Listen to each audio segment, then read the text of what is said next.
The dinner party had been a last-minute idea.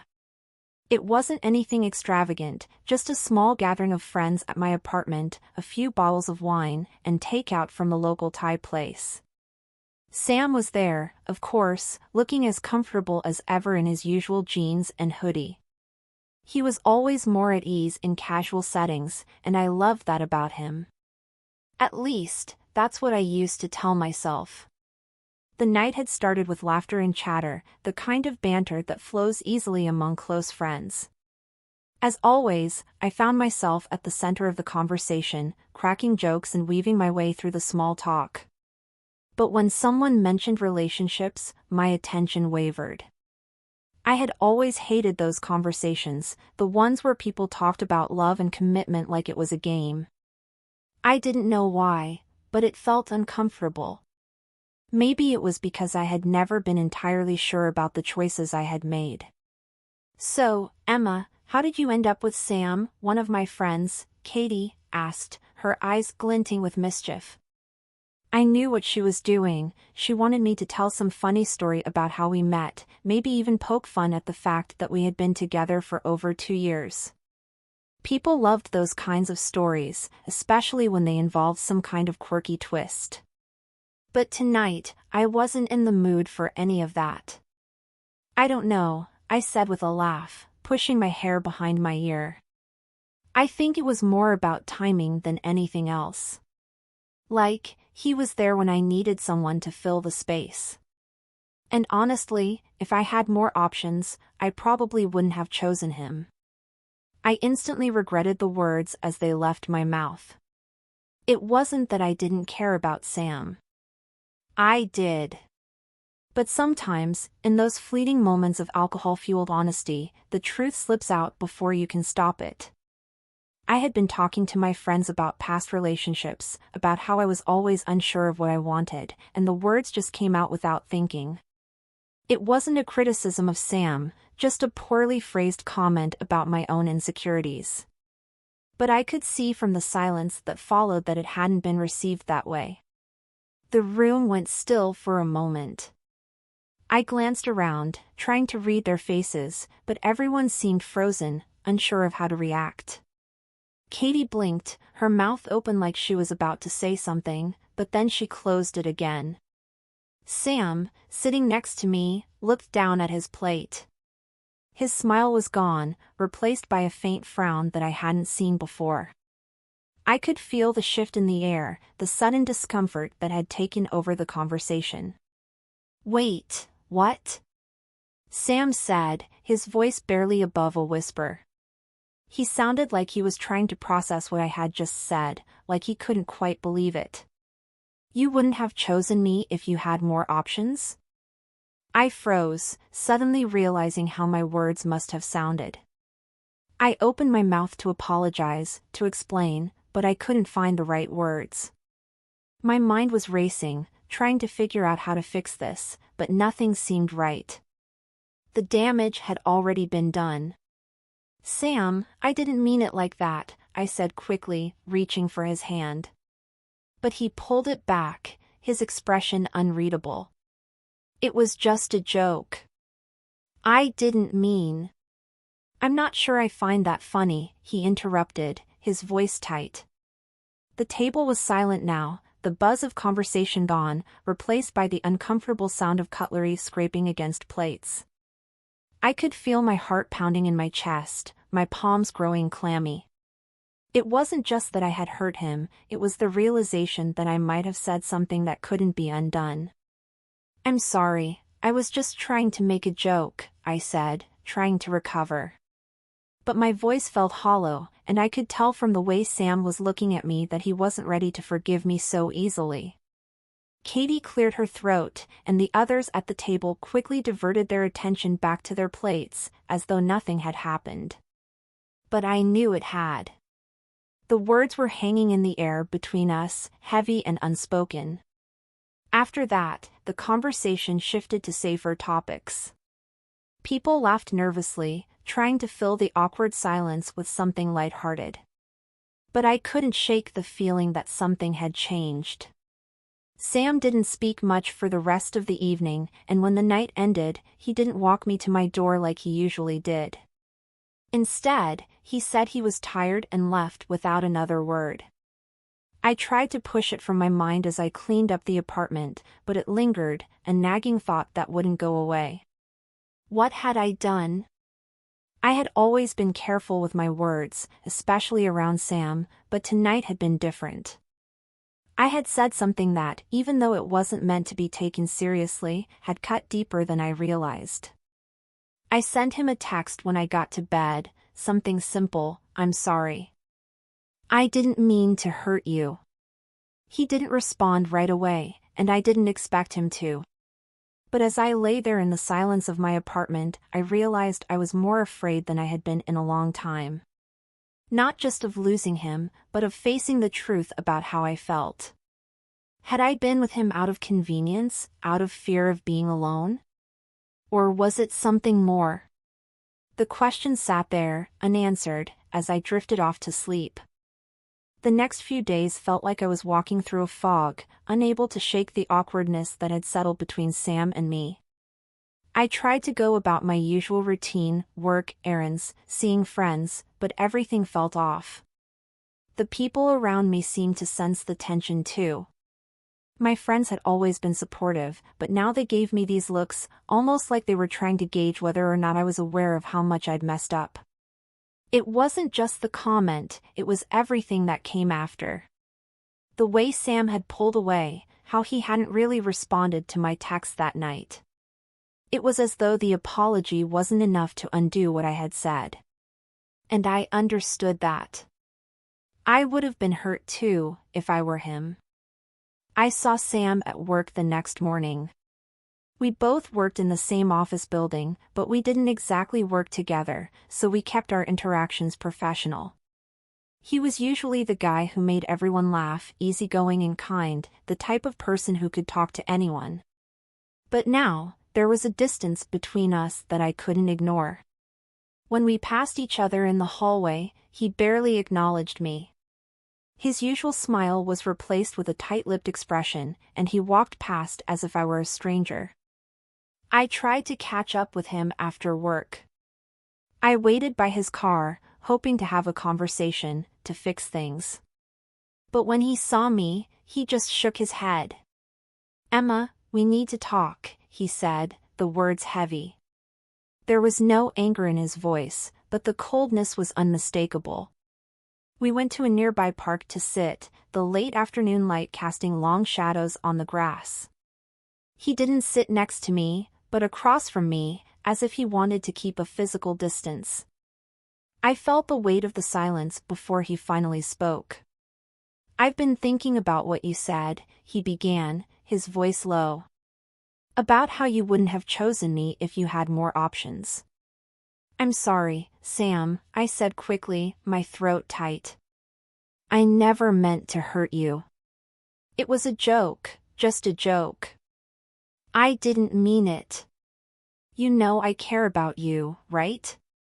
He didn't respond right away, just stared at the ground, his fingers picking at the grass. It felt like he was avoiding my eyes, and that hurt more than anything. I needed him to look at me, to see that I was genuinely sorry. "I know you didn't mean it the way it sounded," he said, finally meeting my gaze. "But you said it, Emma. And that's the problem. You don't even realize how much it hurts to hear something like that, coming from someone you care about. It makes me wonder if you've ever really been all in with this relationship." His words hit harder than I expected, knocking the wind out of me. I opened my mouth to respond, but nothing came out. The truth of what he was saying settled over me, heavy and undeniable. I think I've been too comfortable with you, Sam," I said, the words tumbling out before I could stop them. "I think I've been going along with this relationship because it's easy. But I don't know if that's enough. And now I've said something stupid that I can't take back." Sam didn't seem to know how to react to that. He looked at me for a moment, his face unreadable, before he sighed and rubbed his temples. I don't know, Emma, he said softly. I don't know if we're on the same page anymore. And honestly, I don't know if I can keep pretending that everything's fine when it clearly isn't. I swallowed hard, the lump in my throat threatening to choke me. This was it, wasn't it? This was the moment when everything changed. I could see it in his eyes, the resignation, the finality of it all. He wasn't angry, but he was tired. Tired of trying to make something work when it felt like we were both just going through the motions. I don't want to lose you, I said, the words barely above a whisper. But Sam just shook his head. It's not about losing me, Emma. It's about figuring out if this is really what you want. If I'm really who you want. I didn't know how to answer that. I wanted to say yes, of course I wanted him. But the truth was, I didn't know. I didn't know if I had ever fully understood what I wanted from this relationship or if I had just been scared of being alone. And now, standing in front of him, I realized how much I had taken him for granted. I had been selfish, caught up in my own fears and insecurities, and I had hurt him in the process. I don't know what to say, I admitted, my voice breaking. I don't know how to fix this. You can't fix it, Emma, he said quietly. Not just by saying sorry.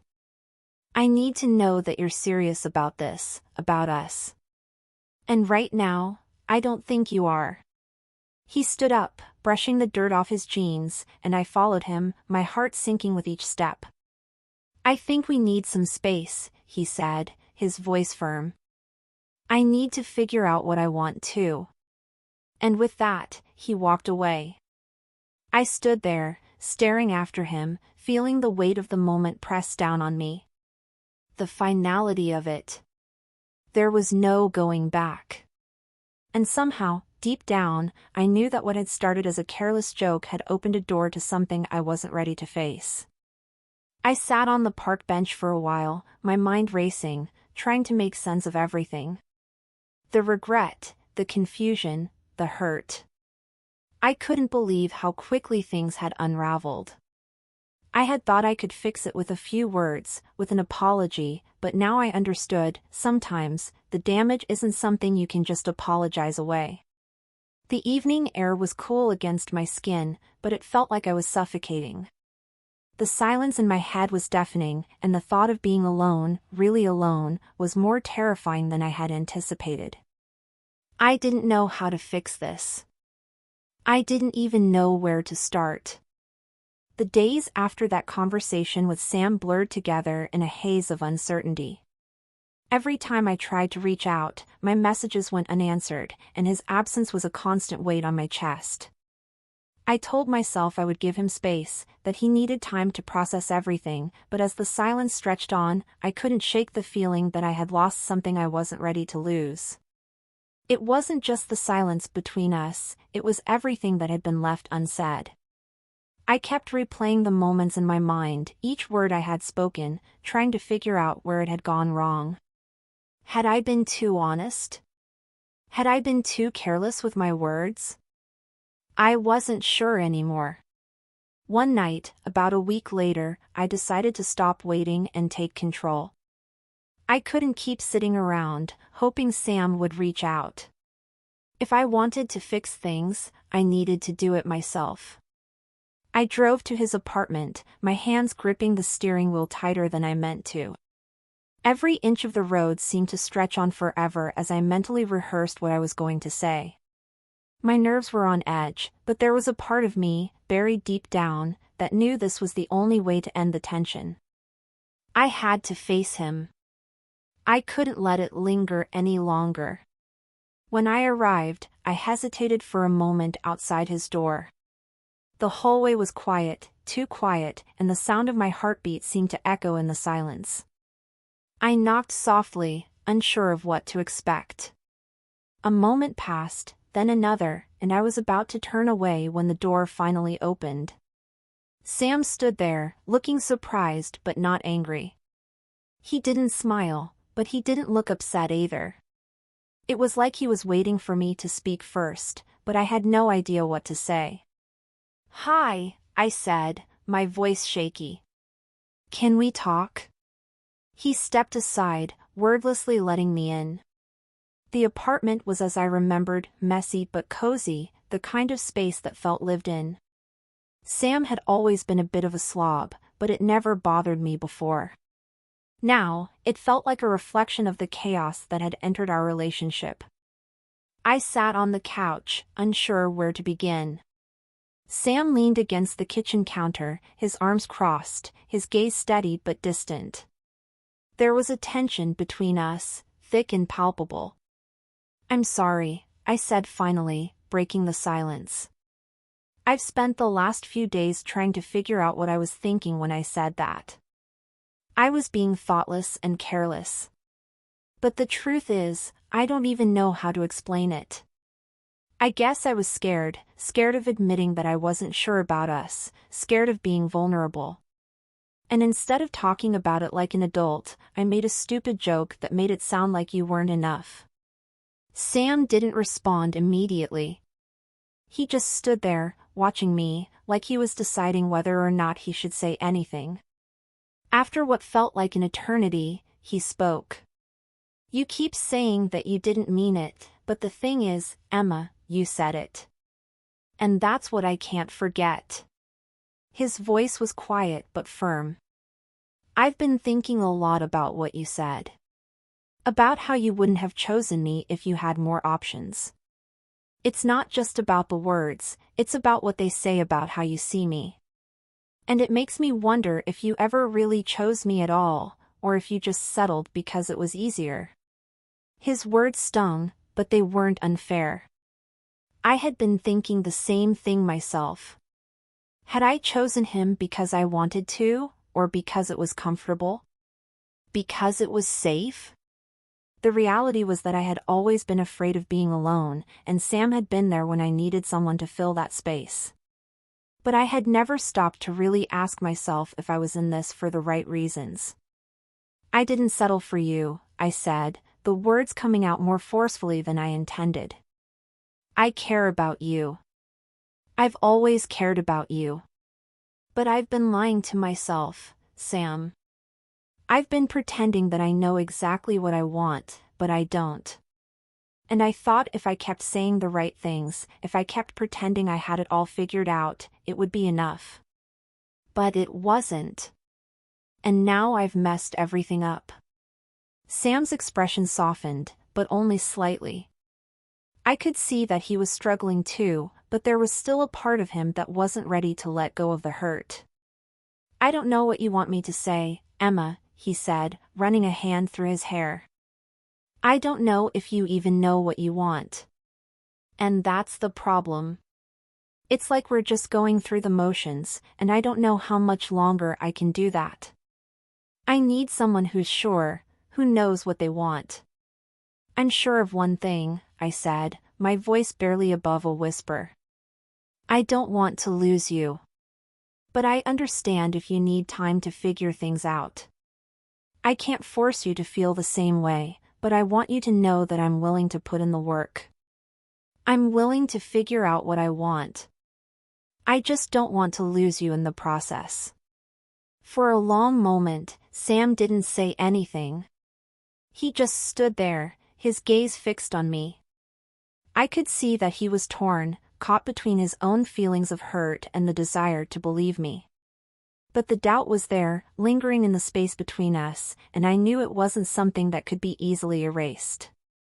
Finally, he spoke. "I don't know what's going to happen, Emma. But I think I need some time. I need to figure out if this is what I want too." The words hit me harder than I expected. I had known deep down that it was coming, but hearing him say it aloud made it feel so much more real. "I understand," I said quietly. "I'll give you the space you need. But please know that I'm here. And I'll be here when you're ready." Sam nodded slowly, and without another word, he walked me to the door. I stood there for a moment, looking at him, feeling a weight settle in my chest. This wasn't over, not yet. But the uncertainty of it all made me feel more alone than I had ever felt before. As I stepped out into the cool night air, I couldn't shake the feeling that I had crossed a line that couldn't be undone. I had said something that had shifted everything between us, and now I wasn't sure if we could ever go back to how things were before. The following days felt like a blur, each one stretching into the next as I tried to go through my life without thinking too much about Sam. But it was impossible. Every corner of my apartment, every place I went, felt haunted by him. I kept thinking about his words, how he needed time to figure things out. I told myself I should be patient, give him the space he asked for, but it was like holding my breath, waiting for something that might never come. I went to work, trying to focus on my tasks, but my mind kept drifting back to the conversations we'd had. I'd replay them over and over, analyzing every word, every gesture, wondering if I had said something differently, would things have turned out better? Or if the damage was just too much to repair. It wasn't just the words I had said, it was the doubt that had crept in after, doubt about us, about myself, about what I truly wanted. And the worst part was, I wasn't sure if I had the answers yet. It had been almost a week since Sam and I had last spoken. I thought about calling him, about texting him, but something held me back. What if he needed more time? What if I was just making things worse? But I couldn't stand the silence anymore. It was a Saturday morning when I finally decided to act. I couldn't just sit in limbo forever. I drove to his apartment, the weight of the decision pressing heavily on my chest. Each mile seemed to take longer than the last, and when I pulled up outside his building, I had no idea what I was going to say. I stood in front of his door for what felt like an eternity before knocking. My heart raced, and I almost turned away, convinced that this was a terrible idea. But then the door opened. Sam stood there, looking surprised but not upset. He wasn't smiling, but there was a softness to his expression that I hadn't seen before. For a moment, neither of us spoke. It was as though the world had frozen around us, leaving us suspended in time. "Can we talk?" I finally asked, my voice sounding quieter than I intended. Sam stepped aside, and I entered his apartment. It felt strange being here again, like nothing had changed and everything had changed all at once. We sat down, and for a while, neither of us said anything. The silence was thick, suffocating. Finally, Sam broke it. "Why did you come here, Emma?" he asked, his voice careful. I swallowed hard, trying to find the right words. "Because I don't want to let go of us, Sam. I know I've hurt you, and I know I've been stupid, but I don't want to walk away from this. I don't want to walk away from you." Sam looked at me for a long time, his eyes searching mine like he was trying to read me.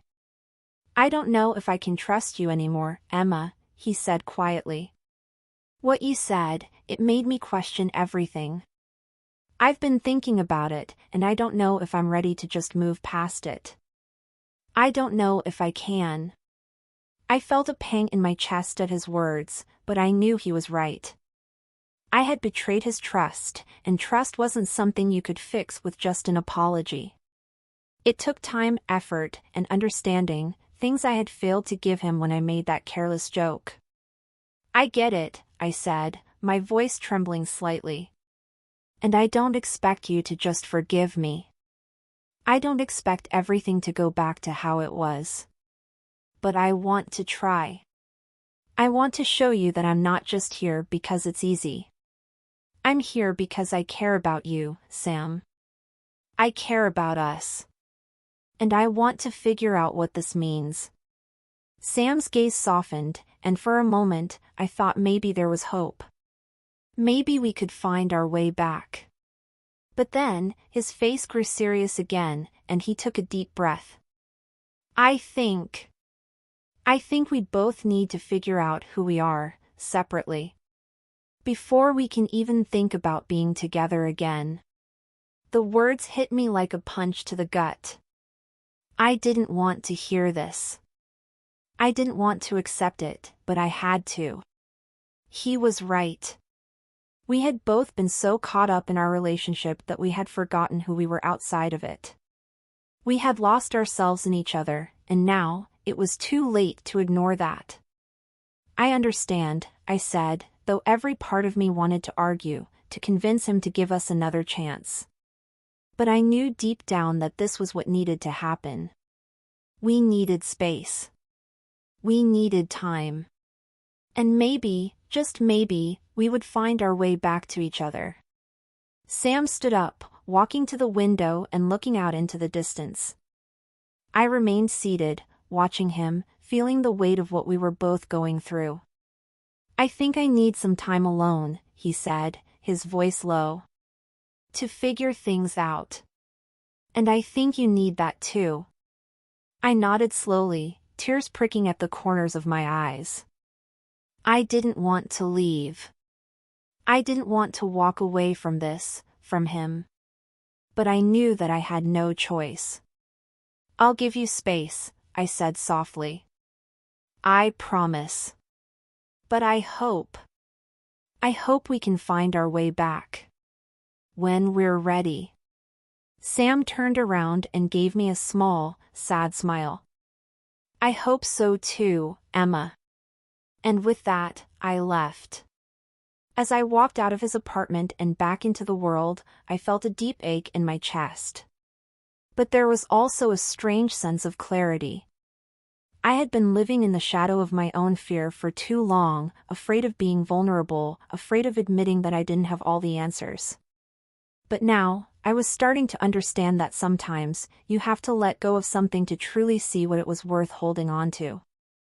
I didn't know what the future held for me and Sam, but for the first time in a long time, I felt like I was ready to face it, whatever it might be, on my own. And maybe, just maybe, that was the first step toward finding my way back to him. Or maybe it was the first step toward finding myself. Either way, I was finally ready to move forward.